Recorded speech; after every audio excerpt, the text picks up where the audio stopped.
You're listening to the It's Only Rock and Roll podcast with your host, Don DiMuccio. I wanna rock! I remember when rock was young.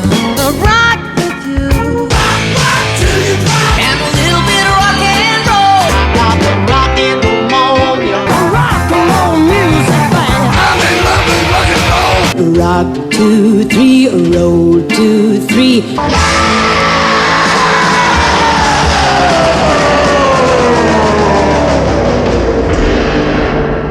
All right, welcome to the It's Only Rock and Roll podcast. My name is Don DiMuccio, and yes, the rumors are true. I am suing Nirvana for using a photo of my body on the cover of Nevermind and superimposing that damn baby's face on it. Not cool, Dave Grohl. Not cool. Today's show is another full circle moment for me. When I was about 9 years old, I'd been taking drum lessons for a year or so, and my drum teacher had an autographed copy of Carmine Appice's Rudiments to Rock instruction book. And it really caught my eye, so a deal was struck. If I can make it through that book, doing 4 pages week to week, at the end of the 6 weeks, he'd give me the autographed book. Long story short, today, not only do I have the book in my collection, I've got the author on my show. He's a founding member of Vanilla Fudge, as well as Cactus, 𝗀𝗂𝗹𝗵𝘃, and KGB, a drumming innovator who worked with legends like Ozzy, Jeff Beck, Ted Nugent, and Rod Stewart. Perched in the catbird seat behind his oversized drum kit, Carmine Appice has quite literally seen it all. Today's guest is arguably the most prolific and omnipresent drummer of the rock era. As a founding member of the 60s heavy psychedelic band Vanilla Fudge, his hard-hitting approach profoundly influenced up-and-comers like Ian Paice and John Bonham. His later work with Jeff Beck and the critically acclaimed supergroup Beck, Booger, and Appice served to solidify his reputation within the music scene. He famously recorded and toured with Rod Stewart during the singer's most successful period, and in the process co-wrote 2 top 5 classics, Young Turks and Do You Think I'm Sexy? And that's just the tip of his career iceberg. Please welcome to the It's Only Rock and Roll podcast, winner of more Lifetime Achievement Awards than I have the wherewithal to list, one of my drumming heroes, Mr. Carmine Appice. Hey, that was nice. Thank you. How's it going, man? It's going good. It's going good. I'm in Florida. I moved here after 40 years of California. Wow. And I still have my family, my kids, and my sister, brothers. They're all in California. You know, my girlfriend was in radio in New York, and she didn't like L.A. and kind of got sick of the government over there. Oh, yeah. You know, and so we moved to Florida, and I love it here. Now, your kids, grown? Yeah, oh yeah, they're grown. Any budding musicians in the bunch? Both, really. My daughter played bass and sang. When she was 12, I recorded her. She sang like Christina Aguilera, but then she got out of that. And now she does special effects makeup for movies, and she's working on 2 seasons of Star Trek. Oh, no kidding. She's done other things like, you know, True Blood and American Horror Story and different movies. And she did that latest Bill and Ted's Adventures. Oh, yeah.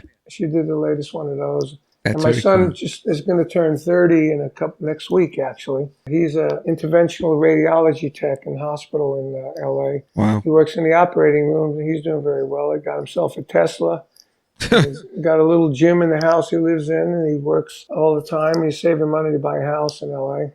It's fantastic. So they're both doing good. And my brother lives in California next to my older brother around the corner, which they never lived near each other because they have like 14 years. 15 years difference in their age. Yeah. So the time my brother Vinny was 10 years old, my brother Frank was already gone. Oh, okay. Now they hang out together, and it's really nice to see, you know. That's cool. And my sister still lives out there too, so everybody's out there but me. Yeah. We have the smart one. Yeah, I got out. That's it. Well, you know, as I said when we first started, and I'll say it again, you truly influenced and inspired me as a drummer. And sadly, this week we lost someone who inspired generations of drummers, great Charlie Watts, one of rock's true gentlemen. Yeah. Having now had some time to digest the news, what are some of your thoughts and memories on Charlie's legacy? Well, first of all, where are you from? Rhode Island. I could hear that, Charlie, and all that. There you go. Yeah, yeah. You know, Vanilla Fudge started in Newport, Rhode Island. I know. Yeah, I was going to ask you about that, rehearsing there. Oh, we'll talk about that. But yeah, Charlie, you know, I only met Charlie once or twice. I didn't really know him as a friend, but I always, you know, liked his playing a lot. He was one of those drummers, less is more. Oh, yeah. A great groove. I really started liking him a lot more on Beggar's Banquet and after that. because I thought Beggars Banquet was a great, great album. He played great on it. And Charlie was one of those drummers that knew where not to put the drum fill. Where I'm the one that knows where to put the drum fill, and I put more of them a lot more than Charlie does. But when I play with Rod, Charlie had a way of playing what we call behind the beat. Yes. And when I was touring with Rod up until that point, Vanilla Fudge, I played kind of behind the beat, like in Hanging On and all that. But then I got with Cactus and BBA, and those bands were more like spot on the beat, When I played with Rod, I had to remind myself how to get back behind the beat. So Rod used to say, listen to Charlie, listen to Charlie. Yeah. He used to beat that in my head. And I used to go back and listen to Beggars Banquet and a few of those great albums like that, Let It Bleed and stuff like that, Honky Tonk Woman. And I used to do flams on the hi-hat to the snare. So when I hit the hi-hat on the small note and the flam, since you're a drummer, you know what I'm talking about, as the big note, it naturally gave you that behind the beat. After the first tour we did, I had it down. And Hot Legs, I had the Charlie behind the beat down, but I also had my kind of drum fills going on. Did you ever have a chance to see him live? Yeah, I did see him live a couple of times with the Stones. Yeah. But there was in huge arenas and stadiums and stuff. I know we had a big party in London, and all the Stones came, and I met Charlie there briefly. The last Stone show I went on, it was probably in the 80s. I knew Ronnie really well, and Ronnie got me back, and Daryl Jones gave me the backstage. I hung out in the Voodoo Lounge with Ronnie and Keith, playing pool and stuff. So I knew those guys more than I knew anybody else in the band. And I guess Steve Jordan is now going to take over for the tour. I thought was a kind of a strange pick, actually. Steve is great and all that, but I would thought they would get somebody like Kenny Jones.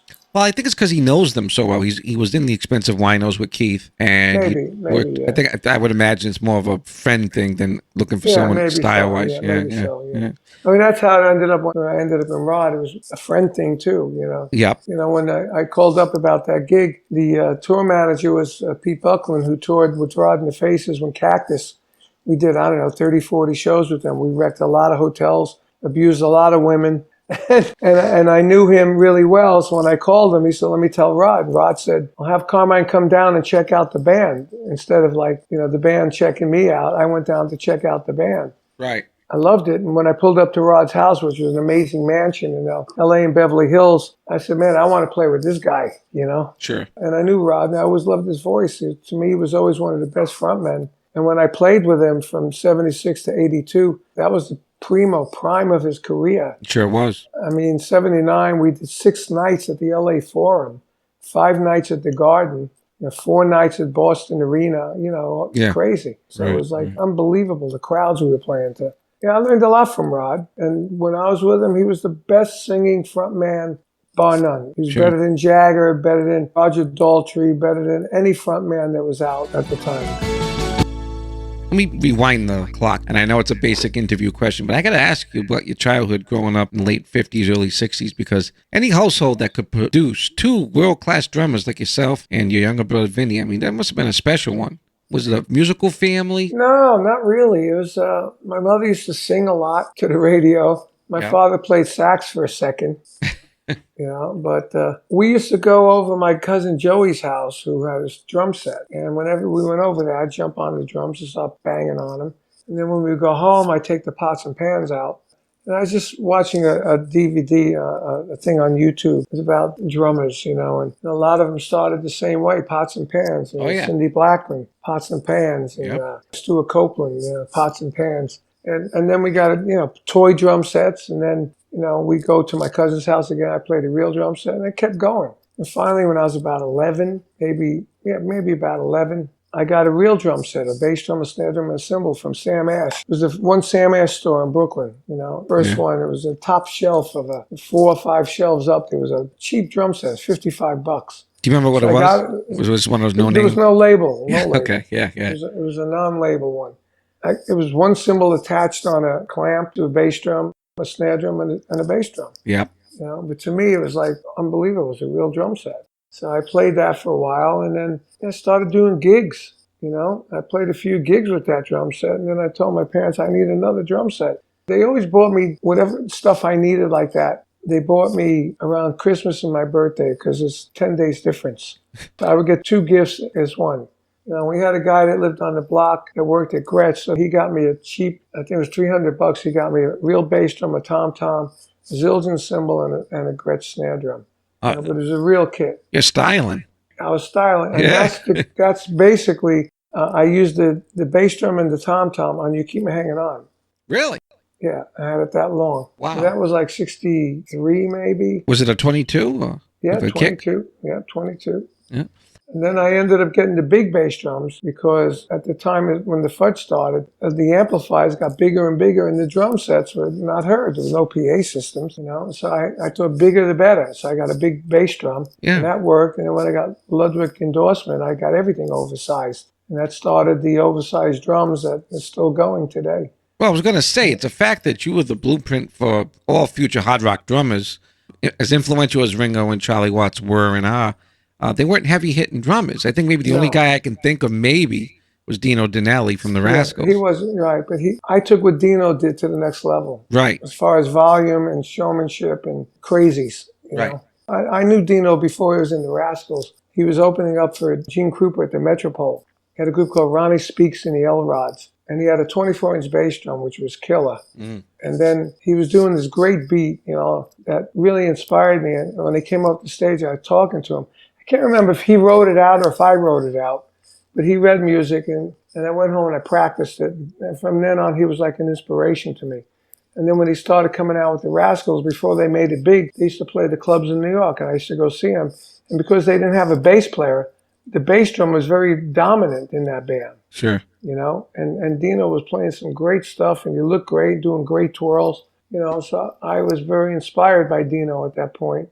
And then when we made his Vanilla Fudge, I was the only one hitting hard. I mean, Dino hit somewhat hard, but I had the stick turned around. I was hitting really hard.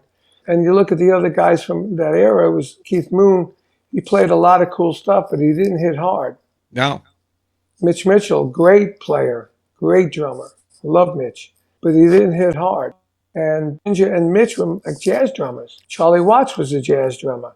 And Ringo, I didn't like until he started playing on Revolver. I didn't really care for the Beatles until Revolver.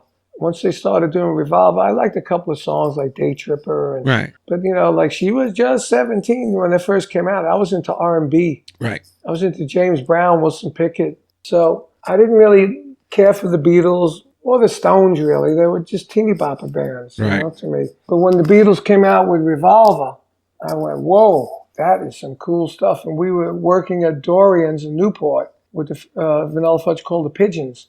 And we were working up our arrangements because that was a fad that was going on in New York. Right. It came from the Rascals, really. And then the Vagrants had Leslie West in it, started slowing down songs and making big production numbers, we called them. But then Vanilla Fudge had 4 voices and better musicians than most of the other bands. And that's, how we made it. You Keep Me Hanging On was a demo we did, 1-take mono, everything at once. That blows my mind. There's no stereo version of that. Nope. There's no multi-track of that. Nope. Wow. No, we re-recorded a stereo version that's out on MVD records, but that's the only one. And now we got a new track. Actually, today is Tim Bogart's birthday. Oh, God bless his soul. 27th of August. And we have a new song come out September 6th next week, which is going to be Stop in the Name of Love with Tim Bogart on it playing with us. And he hasn't played with us in 10 years. Right. So this kind of closes the book. Oh. We opened with Hanging On with the original band, and we closed the book with Stop in the Name of Love, Supreme song. Done very much in the genre of Hanging On. And Hanging On did so great for us. Even lately, he was in that Quentin Tarantino movie, Once Upon a Time in Hollywood. Now, his bits were recorded when? The band recorded in 2019 in December, and Tim did the bass part in January 2020, just before the COVID. And he had stage 4 cancer at the time, and he just played really great. As soon as he played with me on that song, it just locked together. It's a great song. So it's coming out. If you go to VanillaFudge.com or my website, or my Facebook, I should say, we have a link to the pre-order, and you can hear some of the song.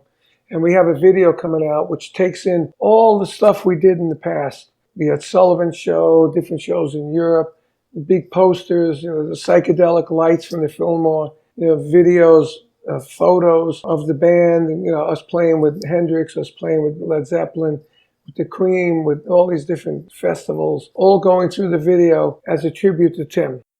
Now, you guys worked with Shadow Martin, famous record producer who worked with the Shangri-Las and even the New York Dolls later on, Martha Hoople. What was his, if any, influence on the style of the band? Or? Well, his influence was the second album, which ruined the band, okay? But the only thing he really did was record the band, because we never been in the studio together. He didn't rearrange anything. Yeah. He did give us Take Me for a Little While as a song to redo. And we did it.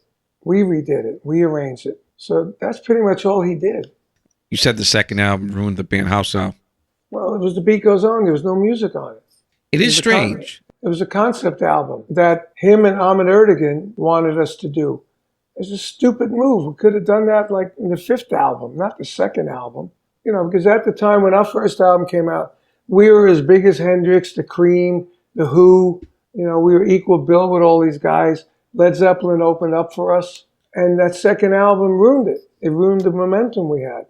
I got to say, if there's anyone listening who hasn't picked up that first Vanilla Fudge album, it's right up there with all the greats. Pepper, Revolver, Pet Sounds. It's definitely one of the seminal albums of the time. But we get left out of all the historical stuff. I mean, come on, we're not even in the Rock and Roll Hall of Fame, Well, that's a badge of honor, the way that thing's been going. That's bad. Another story altogether. Yeah. When we were talking about drummers back in the day, when we came out, I was the only hard hitter one, and then I thought big drums would be louder because we had no PAs. When we toured with Hendrix, I had a monitor system made of Fender Showman amps with a little Shure mixer, and I had the big drums. And Mitch Mitchell used to ask me if he could use my drum mics, my drum amps. I said, sure. There's some pictures that you can see that Mark Stein had a Fender amp to power his Leslie's, and I had the Fender amp to power my drum mics. One amp would say on the side, it said Mark on a piece of tape, and the other one would say Carmine. And you could see it, they were right up against Jimi Hendrix's Marshalls. So there are some pictures that are out with Hendrix where you see that picture and it says Mark and Carmine on the amplifiers. And I got to think, not many drummers were doing that back then. Bringing in Nobody was doing it. Nobody was doing it. I mean, just by chance, I created a lot of firsts. Like playing hard and loud and heavy and powerful. It was by necessity. I didn't play like that when I first started playing. Right. I played like Mitch Mitchell. I played like Ginger, like Charlie, the traditional grip. But when I joined the Vanilla Fudge, it was so loud, I used to have to turn the stick around. So you played with the butt end of it. Yeah. And then I ended up designing a stick that had a tip on the butt end. In 1981, I did that. But up until then, all through the 70s, I used Ludwig sticks, and they tried to create a tip on the butt end, but it didn't work great. But I just used Ludwig sticks playing it, or I used Regal 5B, and then when I got an endorsement Regal, I said, let's put a tip on the end. Right. Because it'll give it more bounce, So that was the first time they ever put a tip on the butt end. I had the big drums. I had the gong. Nobody had the gong. I've got pictures of me playing my Gretsch kit with the 26-inch bass drum that I bought in a pawn store. That's PAWN. Thank you. And I bought it for $5. I recovered it myself. Red Sparkle. And there's one picture. I had a 32-inch gong up on a table behind me that I used to use with Vanilla Fudge. At one point, I had chimes, cowbell. I had chimes. I had the gong. I had a timpani. Your roadies must have hated you. They did, in a way, because there was one point I wouldn't go anywhere without my drum set. If I played New York, my drums were in L.A., I had the roadies drive across country, with my full drum set, my riser, my lights, my gong, everything. Yep. I used syndromes as an effect. I did disappearing drum solos. I used a wah-wah on my snare drums, all different stuff. A lot of it happened by chance, You mentioned that Sullivan show. You did it twice. Yes. Any memories from that experience? Because those are notoriously bad for sound, but you guys were just cooking. Luckily, we had our sound guy, who was an English roadie, who was a sound guy also. He's a tour manager sound guy. And he was in the booth with the sound people. He wasn't allowed, because of the union, to touch the board, right? But he told them what to do, and they listened. So that's why we sound absolutely great on that show. And the next day, on the first show at Hanging On, we sold 250,000 singles. Oh, I bet. In those days, that was a big deal to be on that and show. I remember going down the elevator saying to the elevator operator, how many people watch the show? He goes, oh, about 50 million. And my stomach kind of turned until I got on the drums, and then forget it. Then the second time, it was the Near the Beginning album. And that album went from 25 to 15 in 1 week because of the Ed Sullivan Show. Now, did you do 2 songs per show? No, we did one. We did Hang It On, the first one. Yeah, and Shotgun, right? And the second one, we did Shotgun. Yeah. And funny story about that. When I was with Ozzy, we took Motley Crue on their first tour, right? Tommy Lee came to my house after the tour as I invited him. He loved my crib, as he called it. He said, I want to get a crib like this. And he, by far, surpassed my crib, that I had. But I showed him the Ed Sullivan thing. I said, this came out in 1968 in the beginning, before Led Zeppelin was even born. And he said, whoa, I can't believe that. And then I played him Shotgun. The end of Shotgun was very similar to the end of Rock and Roll. Mm-hmm. So he said, how long ago was this done before Rock and Roll? I said, yeah, this was done 69. Rock and Roll didn't come out till 74. I said, and we were doing Shotgun on the tour with Zeppelin. I said, so Bonzo probably got the idea of the end of that from what I did. He said, dude, I can't believe it. I said, well, there it is on video. And Bonham was definitely soaking in a lot of your feels and your overall style. Oh, yeah, without a doubt. One of the famous ones was diddle-a-diddle-a-da, boom, boom, boom, on the cymbals. Snare drum, double time triplet on quarter note triplets on the cymbal and the bass drum. That was one I did on the first album. And what's really funny? When I first met him, the first gig, they didn't even want him on the gig. The promoter, we ended up paying half their fee, Vanilla Fudge, to get him on their first gig. But when I saw him playing it, I saw the triplet on his bass drum, like in Good Times, Bad Times. I said, man, I love that triplet. How'd you come up with that? That's so cool. I said, I got to learn that. He goes, I got it from you. I said, oh, wait a minute. I don't do that. And he pointed out on one album, I think it was on that Renaissance album, that we rushed through after the Disaster second album, that I did it once, like going bop, bop, bop, like that, with the snare drum going bop and the bass drum going so bop, bop, bop. And he took that and went on the bass drum. And I said, wow, that is so badass. And he showed me where he got it from on my album. I couldn't believe it. It's something you did in passing. Yeah. He makes it look, all those days of recording, even now, I just play whatever I play, right. And that's why it's hard doing videos today with something that I played on the audio, even if I did it soon after. Right. Because I don't play the same thing all the time. I play it what I feel. Since you're talking about Led Zeppelin, I know a real journalist wouldn't ask this salacious question, but I ain't no journalist, so I don't care. You guys had some crazy times on the road, and it's been well documented.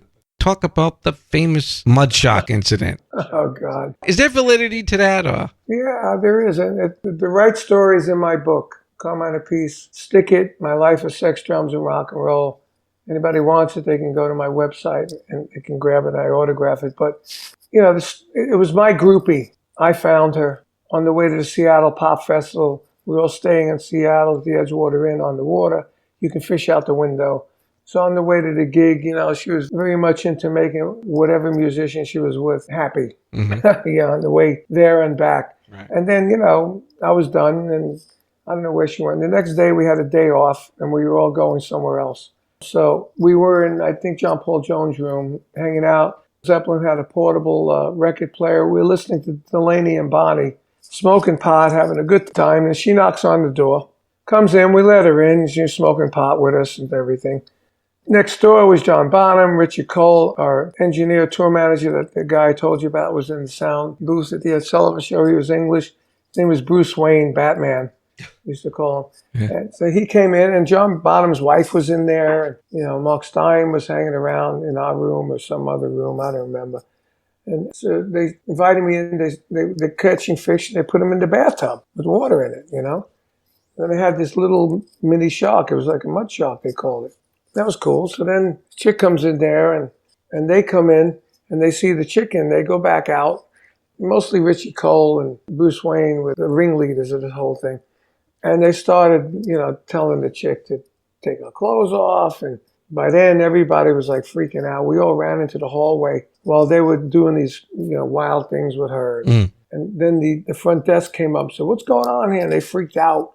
So everybody went dispersed to the rooms. So me and Tim and John Paul Jones went to my room, And then next thing you know, there's a knock on my door because she knew my room number. She comes in wearing John Paul Jones' bathrobe or something. So he freaks out. Said, "Get that off, you lowlife." So she takes it off. She's sitting there naked, and we're having tea and crumpets.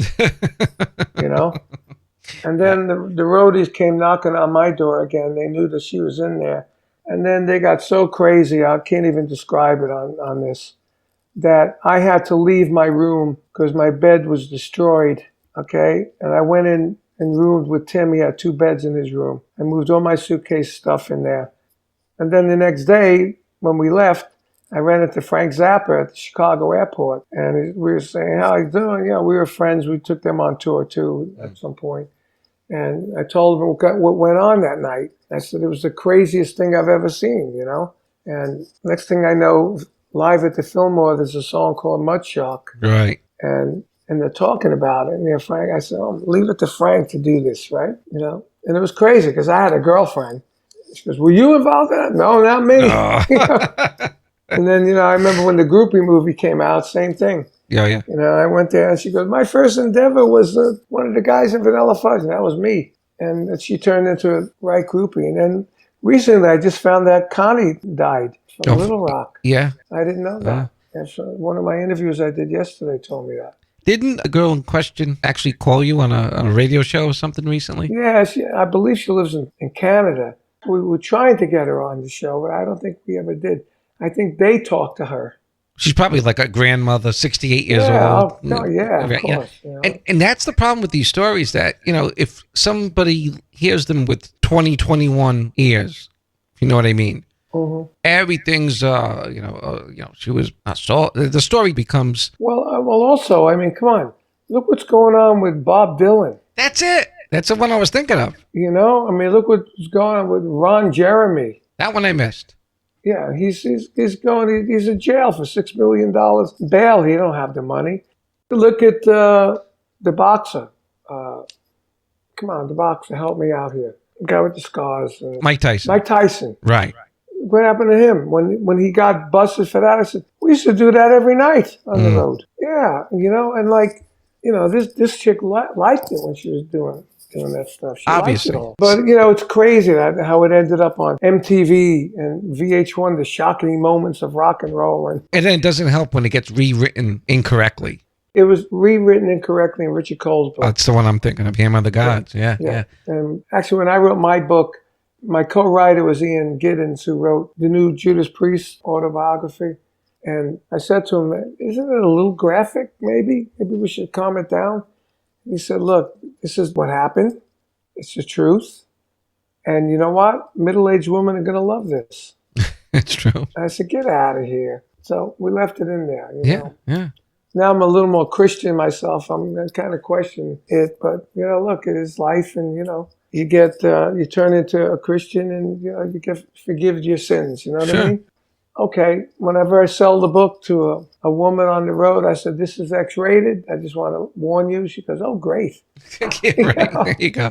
But I've been blessed with my career. I know I have. And, I came in at the time when, new things were easy to be had. My ultimate thing was to keep the drums out front. Like, I wanted to be the Gene Krupa of rock. I started what turned out to be the Guitar Center drum off. I did 5 years of the drum off. We discovered Sonny Emery that played with Earth, Wind & Fire and other people. We discovered Bobby Rock. We discovered Eric Singer, just to name 3 guys that came out of it. And then the Guitar Center ripped me off with it. That was just something I wanted to do. I wanted to have a drum battle with the Muppet guy, Animal. Right? My manager calls them. They love the idea. And they call back and go, "We're going to use Buddy Rich." So it's your idea. Yeah. Wow. And I knew Buddy at the time, and I called Buddy and said, "I hear you doing that." And he said, "How do you know?" I said, "It was my idea. I wanted to do it." He said, "Well, they wanted the best." I go, "Well, I can't argue with you there, buddy." But that came about from going to Australia, and I did a clinic tour there. I was playing with Rod, and some of these people said that I was partying with. They said, I saw you on TV yesterday. I said, with Rod? No, with the Muppets. I said, the Muppets? What's the Muppets? I never watched TV back in those days. The Muppets, they had a video of it, and they showed me Animal and the Muppets. They said, that's you. I said, look at it. It's got crazy curly hair, all the drum set. That's you. I said, well, I think you're right. That might be me, So when my manager called, Jim Henson, he said, I think your Muppet character was based off of my artist, and he wants to have a drum battle with him. And that's how it happened. And now that video of Buddy Rich with the Muppets is on YouTube. It's become a classic, legendary video. Sure. You mentioned something about, wanting to always put the drums out front, and you did. And you did it with also putting your name out front, which is great. You were and are a star drummer, and there's nothing wrong with that. Yeah. But it's kind of bit you in the ass a couple of times in terms of other people not being able to handle it. Yeah. I'm thinking mostly about Rod. Well, Rod I get. Me and Rod are friends again. I saw him a few weeks ago out here, and I might go play with him in Vegas for a couple of songs when he's playing at the Caesars. But at the time with Rod, they were doing a lot of coke and drinking, and I wasn't into that. And the other guy, we used to call him the FOTS, friend of the stars. Anytime somebody would come around, like Henry Winkler or Tony Curtis or Valerie Perrine, all these movie stars, Gregory Peck, it would always be the FOTS that would be right up there at butt, Yeah. And he used to do that with Rod. He'd be out drinking with him, doing drugs with him. And it got to the point where he was jealous of my popularity because it was Rod in the band and I was the next one with the name, So he got in Rod's ear. And in Rod's intro to my book, Rod says, I fired Carmine, fuck knows why. See? Because he fired the whole band the first time. Yep. And kept me. And I brought this guy FOTS back in, and I got Jay Davis, I got Danny Johnson, and I okayed with Rod to bring 𝗙𝗪𝗏𝗃𝗃 back in because he was in late in the first band. And we got a new sax player. We had a whole new band. And this other guy, Robin, they brought in. There was a whole new band. And I'm the only guy from the old band that originally was in, and I brought the other guys in. So we were good friends. When I left Rod, my solo album was coming out on Rod's label with Everywhere But America, all around the world. And I did a tour of Japan with that album. I did a lot of stuff. And I had my name on the drums. And Rod was doing interviews for the album that I co-wrote Young Turks on. And that album was out at the same time. And he would say, how could I trust a drummer with the name on his drums? And I think to myself, what the hell does that mean? What does that mean? I don't know. You helped deliver two of his biggest hits. He was pissed. I had gotten Rod and Jeff Beck back together.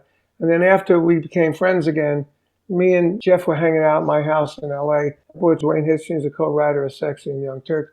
And we put together People Get Ready. And then Jeff said, why don't we get Rod on it? And we went to meet Rod. We had Rod's number. We met him. He liked it. I was in the studio with that two of them. And then it came out on Jeff's record. And we really almost got no credit for it. Other than thanks to the boys on Jeff's record. But, if Jeff didn't stay with me at that time, that never would have happened. Right. So it's really a lot of crazy stuff happened in my career that just by chance, It's an ego-driven career to the music business. It is. Well, I have my egos as well, but. I'm very interested in two particular people that you've worked with. You know what? So I never got into why Sharon fired me because I was getting too much press. Just what I was going to say. Ozzy. Talk to me about working with Ozzy. So Ozzy was great. They put me in charge of Ozzy in New York. They brought me in as an associate producer because Tommy Aldridge already recorded. They want me to help the drum sound. With Tony Bongiovi was the engineer. We were working in New York. Sharon left Ozzy in my care as an associate producer. And then when we got the album done, we flew to England, did Bark at the Moon video, and then we did the English tour. And in my contract, my manager put in, I had my own merch because I was, a name guy. And I was able to do master classes in each market, which I was doing. I did them. I was doing great. I was making big money between Ozzy's pay and my master classes. I was raking it in, really raking in big money. She didn't like that. So basically, after 6 weeks of it, she fired me. She did crazy stuff like, she didn't personally do it, but had it done. Cut the heads off my head on my T-shirts for my merch. Dozens of shirts. right? And then I would be doing PR for the tour and for my master classes. And I was giving money to UNICEF from the master classes. I ended up giving UNICEF a total of $50,000. Wow. You know, and I felt good about that. And I was getting a lot of press. One time in Cincinnati, I walk in backstage from doing the master class, and she's telling me how tired I am. I'm not tired. I'm rearing to go. And all over the backstage was this article on the Cincinnati newspaper, full-page article, and talking about me in the master classes and me being with Ozzy.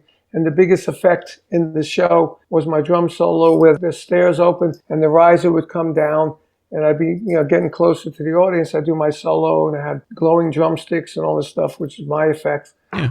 But just so happened that night, the effect didn't work. So I thought that was screwed up. And Bob Daisley said, of course it didn't work. You said that in the magazine, in the article. That's why it didn't work. But I did say that wasn't my idea. It was Sharon and Ozzy's idea. I just happened to be the drummer on that stage doing it. Right. Right? So she's actually sabotaging She sabotaged her own show to try and make me look bad. And then a couple of weeks later, she fired me and had Tommy Aldridge come and watch the show. And I was a friend, Tommy. I went out to dinner with him. I paid for it because I felt bad that he was out of work at Twins. And I didn't know he was there to replace me. Wow. But don't you have a contract with these people?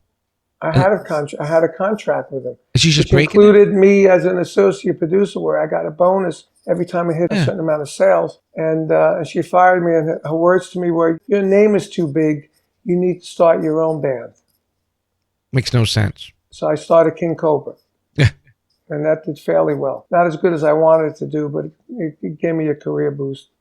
But, it pissed me off because I was ready to do the next album with Ozzy and give him my killer drum sound. Yeah. And my songwriting abilities and my production abilities, just my experience, Yeah. Because even though when he came out in 1970, I was out before him. We did gigs with them with Cactus as Sabbath first came out, so.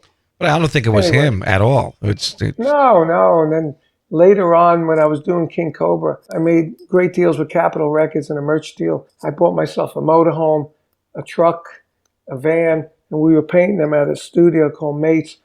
Ozzy was auditioning drummers again, and we were painting the motorhome, and I was putting tape on the windows with brown paper, to mask up the windows. Yeah. And Ozzy came, he said, "Oh, Carmine, how are you, mate?" I said, "I'm good.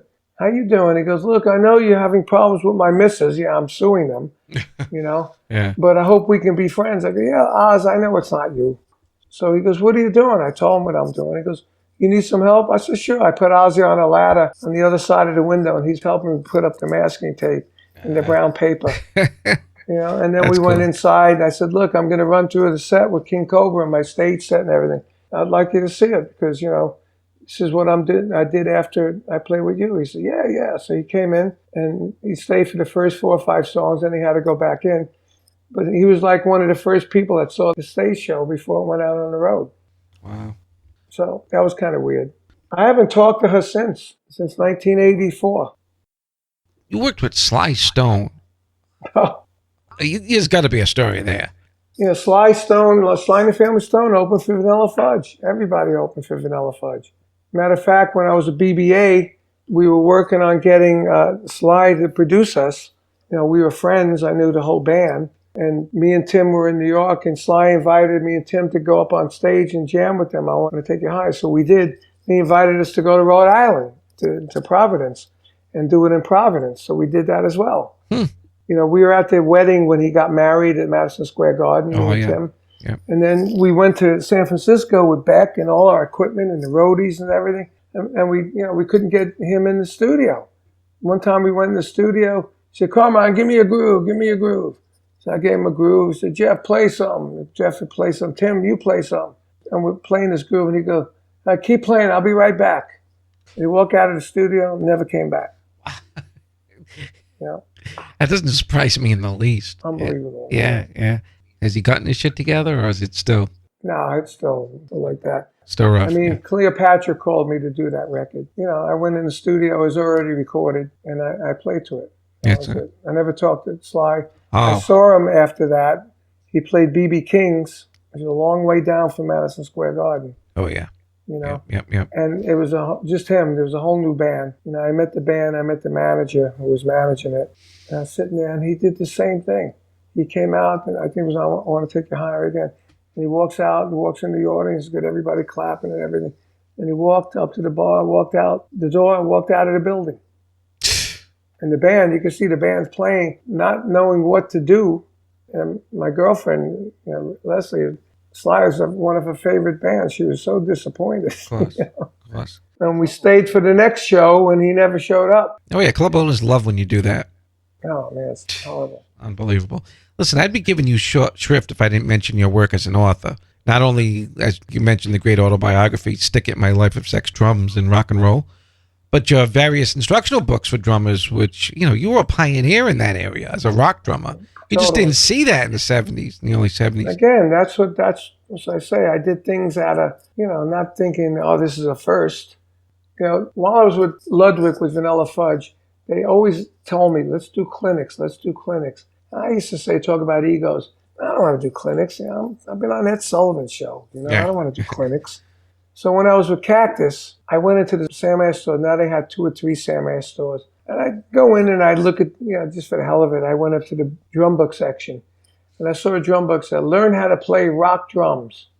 And a guy that looked like his hair combed back like Elvis Presley, dressed like Elvis Presley, holding the drums traditional grip. And you could tell this guy never played these grooves. But I said to myself, you know what? I'm going to write a book that's realistic to rock drumming from a rock drummer that's playing rock. And I want to write it to the point where when he goes through this book, whether he can read great or not, he'll be able to play with a band. I said that to myself. So we went on the road with Cactus, and I don't know what tour we were on in 72. It was maybe 71 even. And I started writing the book. I wrote it in 30 days. And instead of partying every night with the band, right after we got back to the hotel with chicks and all that, I went to my room and I wrote, you know, for an hour or two. And then I stopped. You know. So by the end of the tour, I had the thing written. So I gave it to our lawyer, who was a powerful lawyer at the time. And he said, okay, I got you a deal. I got the $500 advance. And we were talking 1971. So $500 advance today is probably $5,000, you know? Easy. So I said, oh, great. He said, but the good thing about the deal is you own the copyright. So the licensing deal. I didn't even know what that meant. You know? You do now. I found out later. Yeah, I bet. Right, so now that book is done. I updated it a couple of times. I tried to publish it myself through Almo, A&M. Then I went on Warner Brothers, and I started getting big advances for it. You know, over the years, it sold over 450,000 records, books. Yeah. And still going. And it became the biggest rock drum book of all time.